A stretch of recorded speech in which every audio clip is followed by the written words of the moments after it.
Ой-ой-ой, сейчас я поделюсь такой странной штукой. Вот у меня в руках ручка Лами, и это очень гуманно. Это 1700, если поискать, ну и может быть 2200, 2300 рублей, вот как-то в таких пределах.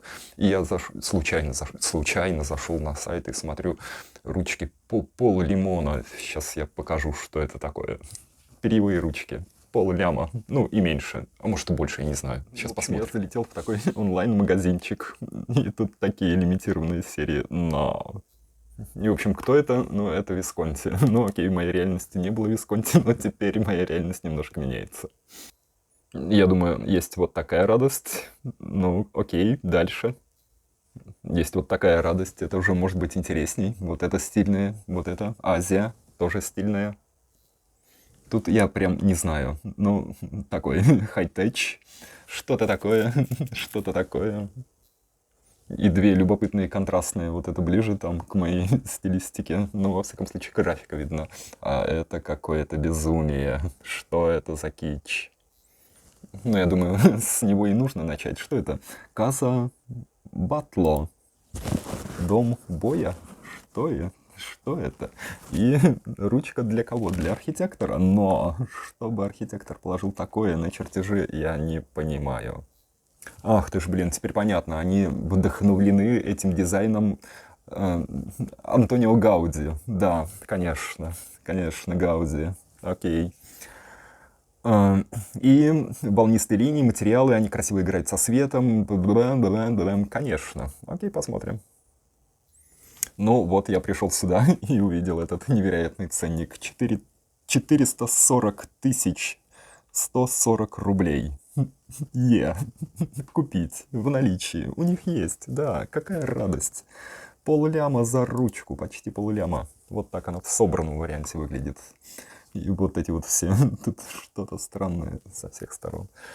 Ну, вряд ли бы я подумал, конечно, о Гауди. Ну, теперь, имея контекст, я, может, и подумаю о Гауди, но ладно. Вот это вот симпатичная ручка. Сколько будет стоить? Что вы думаете? И вот это похоже, как такая ручка, может быть, мастерового, который работает с кожей, может быть, там чинит ботинки или делает ремни или что-то. Сколько, думаете, может стоить эта история? Ручка для, ну, человека, который делает всякие вещи симпатичные руками из кожи и, может быть, из дерева. Что вы думаете?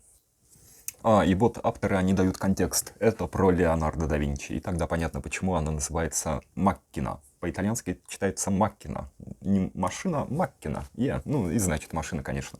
И дизайнеры Сконти выбрали его стиль, его... Как они видят вот эту вот историю?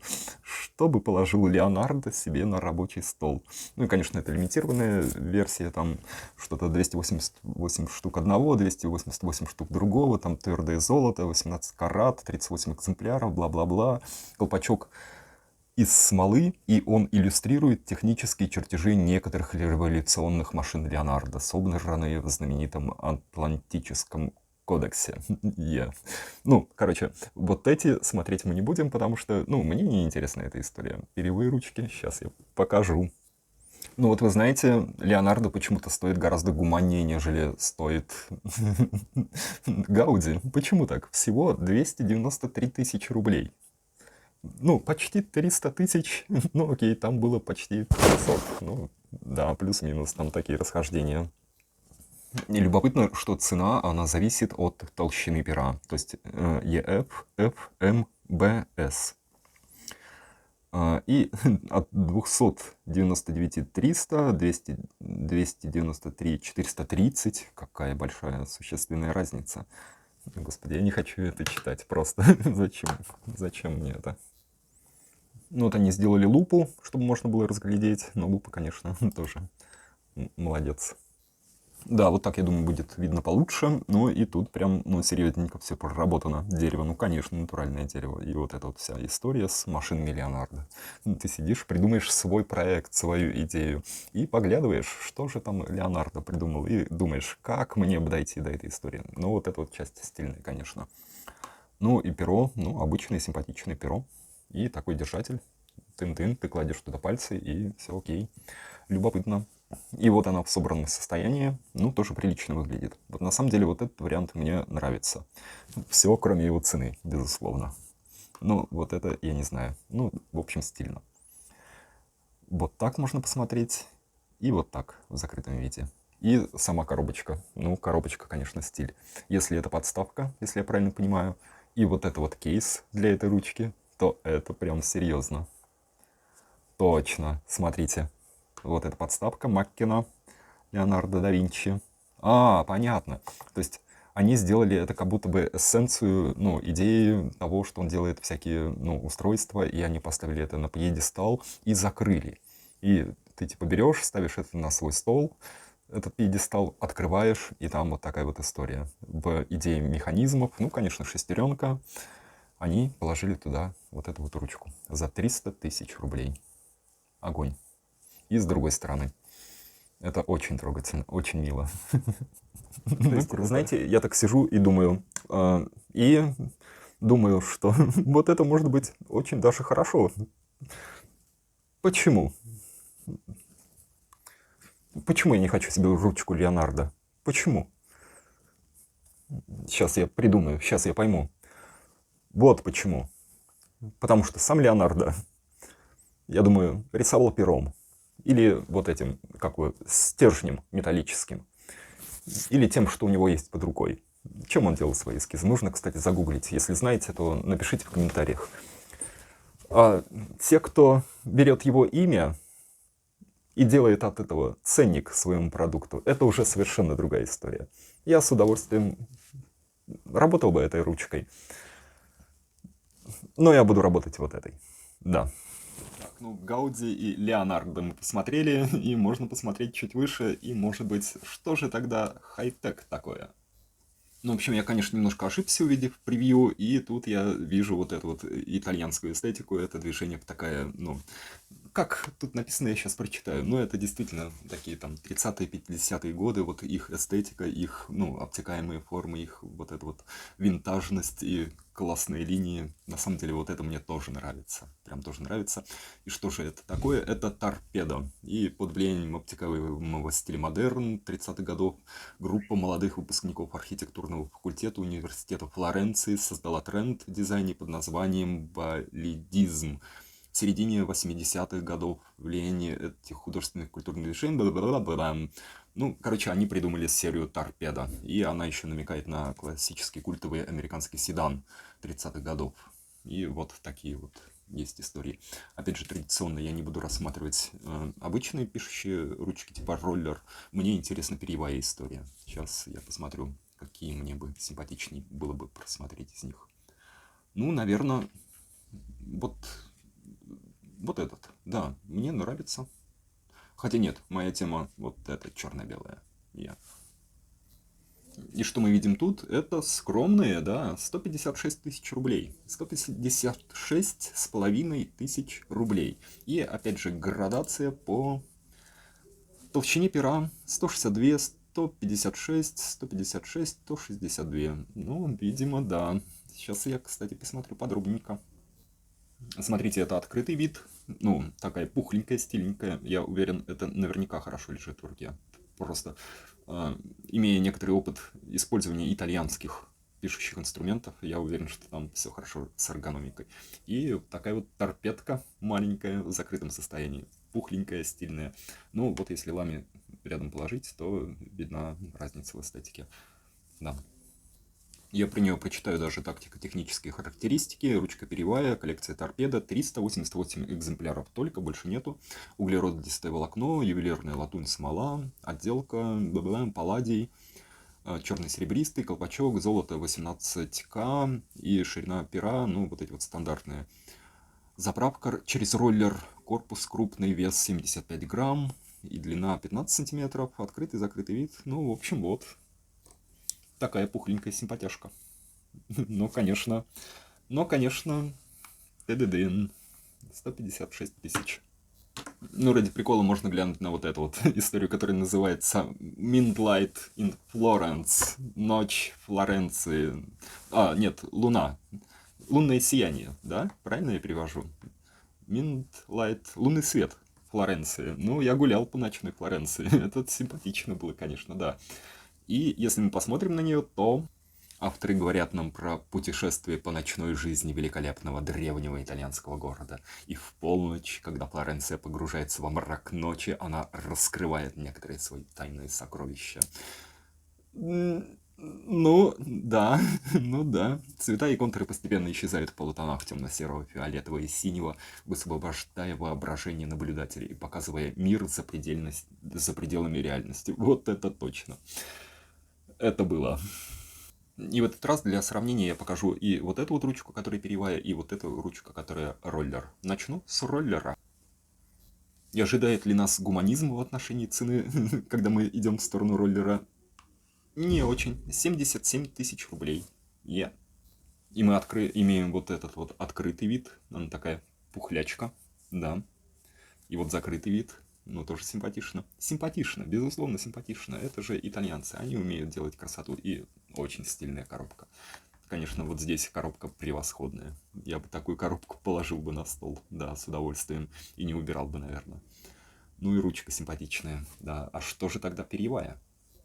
А перьевая ручка нам говорит про цену в 94 тысячи рублей. Почти 95 тысяч рублей. И та же самая разбредовка по вот этим вот, по толщине пера. Там до 1,3 мм даже есть. Окей, смотрим покрупнее. Ну, в общем, вся та же самая история. Отличается только пишущим элементом. Пером. Да, пером. Ну, вот это стильно. Посмотрите, какой изгиб. Ну, вот это прям уже стильно. Как идея моста. Ну, во Флоренции с этим все окей. Не знаю, есть ли смысл проговаривать вот эти тактико-технические характеристики. 788 экземпляров. Ну, потому что просто они так хотят, я думаю. Акриловая смола, серебро 925 пробы, сине-фиолетовый, золото 18К. Обалдеть. 45 грамм весит. Ну, такая. Посмотрите вот на эту историю. Чем она отличается, это эбонитовая. И что про нее говорят, ну, сами авторы вот этих ручек, это то, что эбонит был первый материал, который использовался для производства перьевых ручек. И, типа, не очень многие современные бренды умеют с ними правильно работать. И вот Висконти использовал этот материал многократно на протяжении всей истории и, типа, добился выдающихся результатов. Ну, возможно, да, возможно.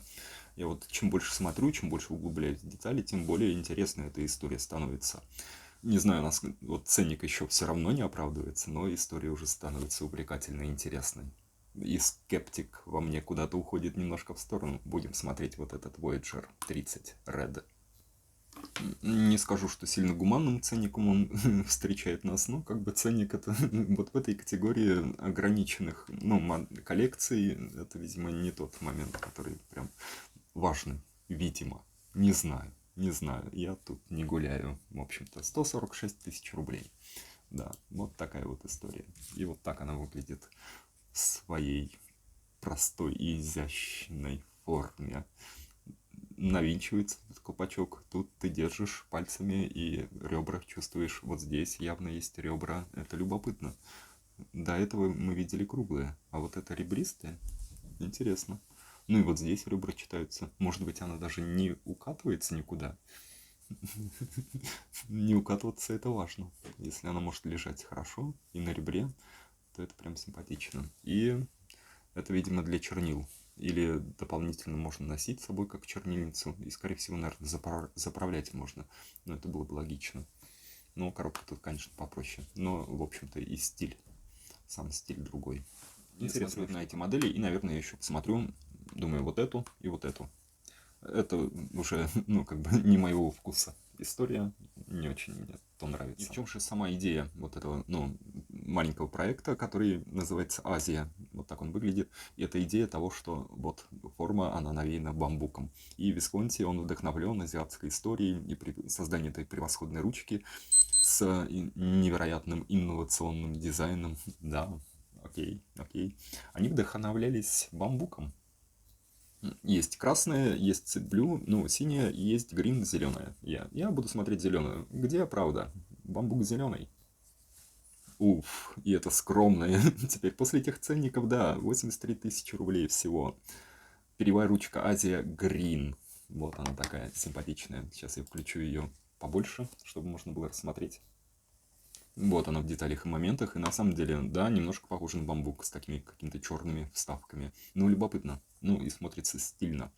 Безусловно, стильно. И как такая тросточка, бамбуковая палочка. Вот, наверное, из дизайнов мне вот этот очень симпатичный. Такую ручку я бы с удовольствием клал на стол, на чертежи, на проекты. И если колпачок насаживается, то она удлиняется, то это еще более интересно становится. Но вот я тут не могу понять, насаживается колпачок или нет. Вот такую прям тросточку я бы, наверное, хотел. Но, может быть, не за 83 тысячи. Ну, стильно, стильно. Я не очень люблю всякие там, ну, яркие штуки. Ну, люблю яркие, но лаконичные. И вот она примерно такая. Симпатично. Очень симпатично. И немножко из характеристик. Это три варианта. Fine, Medium и Broad. И это 83 тысячи рублей на все. Да, все одинаковые. И чуть по характеристикам. Ручка перьевая, коллекция Азия, лимитированность 138 экземпляров. Ну, это круто, да. Вот я теперь думаю, если в мире всего 138 экземпляров, то может быть какая-то цена чем-то и обоснована. Но материал целлулоид. Отделка серебро, 925 проба, цвет зеленый, колпачок на резьбе, материал пера, палладий, 23К. Окей, окей, нормально. Три варианта толщины, заправка. Корпус 52 грамма. Ну, такая увесистая, видимо. Ну и вот добрался до той ручки, дизайн которой мне прям импонирует. Прям импонирует очень сильно. И это Сан Миниато и его легенда. Сейчас я проговорю ее. И это лимитированная серия Сан Миниато. Это вклад Висконти в празднование тысячелетия базилики Сан Миниато Аль Монте, которая завершилась в 2019 году. И это Тосканская область, видимо, чтобы раскрыть тайны создателей одного из лучших образцов романской архитектуры в Тоскане. Мы приняли их вызов и задумали изысканный инструмент из письма, для письма из мрамора и серебра. Конечно, приняли бы вызов архитекторов. Окей, молодцы, ребята. Ну, как бы не занимать наглости. Но хорошо, кстати, контекстная история мне нравится, она суперская. Ну, как и дизайн. На полном серьезе, мне кажется, они молодцы. И присоединяясь к этому можно торжеству, Висконти представляет первую серию ручек, вдохновленными символами Флоренции, кураторами которых является флорентийский архитектор Андреа Париджи, основатель сообщества символа Виви. Окей, посмотрим. Есть два варианта. Один черный с золотом, другой белый с золотом. Я думаю, какой симпатичней. Я буду смотреть оба. И начинаю с белого, с золотом. И, конечно, гуманизма тут не видать. 342 тысячи рублей. 342 тысячи рублей за ручку. Миниато White Marble. Окей, посмотрим ее поближе. Что же, чем же она так невероятно хороша. Ну, она невероятно хороша, да. И объяснять я тут ничего не могу и не буду. Вот, и это прекрасно. Это как натуральный кусок камня. Что же это за материал? Какой это материал? Как будто бы мрамор. Как будто бы чистый благородный мрамор. Да если бы ручка была из мрамора и золота, блин, вот такое бы я хотел. Сейчас я должен полезть в характеристики и увидеть это все. Ну и, собственно, вот коробка этой ручки. И это, видимо, вот эта вот базилика, о которой идет речь. Тут выгравировано на дереве в самой этой подарочной упаковке. И можно вставить туда ручку, как держатель. Любопытно. Ну, симпатично, да. Но ручка прекрасна. Сейчас я еще посмотрю тот темный вариант. Но вот это просто хорошо. Ну и вот этот классический набор по ширине и распределка по цене, она, в общем, почти ее нету. Да, 342, 348, ну, как бы в этом порядке цен совсем небольшие деньги. Но, смотрите, про мрамор. Я был прав, да неужели это возможно? Я даже не слышал об этом. Перьевая коллекция Сан Миниато, лимитированность 155 экземпляров и больше нету. И материал цельный каррарский мрамор. То есть она из мрамора. Сколько она весит? 89 грамм. Блин, вот это я хочу, конечно, да. Отделка деталей отделки выполнена из серебра 925 пробы с золотым покрытием и отполированы вручную. Блин, я хочу уже все. Цвет белый мрамор, колпачок на резьбе, 15,3 сантиметра, 13,4 сантиметра. Балдеж. Окей. Вот она, превосходная и прекрасная. Тут и я завис. Черный вариант, это тоже те же самые 342 тысячи рублей. И такая же разбредовка по ширине. И это, видимо, тоже мрамор. И вот это, наверное, нужно смотреть вживую. Если белая ручка, она как-то передавала мне на фотографиях на мониторе вот это ощущение материальности мрамора. Здесь я не настолько в этом уверен. Хотя, ну, это все, конечно, очень похоже. И вот здесь, если это реально кусок камня, перенесенный в ручку, это превосходно. Это просто превосходно. Я думаю, каким образом можно идти в эту историю. Ну и золото, ладно, до золота мне все равно. И вот то же самое решение с базиликой. И такая скромная, сдержанная упаковка. Так, снова тактико-технические характеристики срочно. И смотрите, да, это опять те же самые 155 экземпляров. Цельный зеленый мрамор Прато. Блин, нужно загуглить, что это такое. И детали отделки выполнены из серебра 925 пробы с золотым покрытием и отполированы вручную. Цвет зеленый мрамор. Золото 18К и вся вот эта вот история 89 грамм. Ну, почти 90 грамм. Это примерно как, ну, какой-то там легкий мобильник, что ли. Сколько вот это, интересно, весит лами? Я бы хоть сравнил. Но я думаю, мрамор весит ощутимо. Даже если его там чуть-чуть. И ты держишь просто вещь. Просто ты держишь вещь. И, наверное, с моей любовью к таким темным, ну, черный цвет, ну, может быть, белый, а может быть, белый. Но, наверное, вот в результате этого обзора, то, что я смотрел, вот эта вот серия мне больше всего понравилась. Это невероятно, это круто. И вот из этих двух ручек я выбирал, если бы думал о том, чтобы потратить на это все такую сумму. Ну, в общем, вот В общем, вот такой веселый, необычный экскурс в историю очень дорогих перьевых ручек. Я думаю, когда я заменю ее на какую-нибудь вот такую вот, типа Сан Миниато за много денег. В общем, если вам понравилось, ставьте лайк, подписывайтесь на канал и пишите в комментариях, какие у вас любимые ручки. Может быть, подписчики моего канала, они оперируют там всякий Монблан на кармане. За сколько? За полулимона. Ну, я, кстати, буду делать такие обзоры, мне понравилось, потому что вот этот вот контекст, это супер дорогой контекст, когда ручка как аксессуар. Это очень интересно. В общем, вот, такие обзоры еще будут. И смотрите в описании к этому видео много видео про то, как рисовать вот такими ручками, как это делать, ну, в такой легкой, экспрессивной итальянской стилистике. Ну, в моей итальянской школе скетчинга Эдуарда Кичикина, да. Вот, и это ручки, нужно погуглить про бренд Висконти. Это, видимо, итальянский бренд. Нужно знать получше, потому что, ну, эстетика такая прям. И натуральные материалы, натуральный камень, натуральный мрамор в ручке. Да, обалдеть. Как-то этого не было в моей реальности. Вот, теперь есть. И, в общем, в описании к видео там ссылки на плейлисты, как можно этим всем рисовать. И проектную графику, архитектурную, ландшафтную графику, и, ну, простую благородную графику. И смотрите, там, если вы хотите поддержать меня на Патреоне, там есть ссылки, и на Бусти, там мои уникальные материалы, которые не приходят в свободный доступ. Делюсь только или с коллегами, или со студентами, или на моих мастер-классах. Вот, там есть подписка за очень небольшую абонентскую плату в месяц. Ну, в общем, там я даю важные штуки. Меня зовут Эдуард Кичигин. Всем чау-чау. Пока.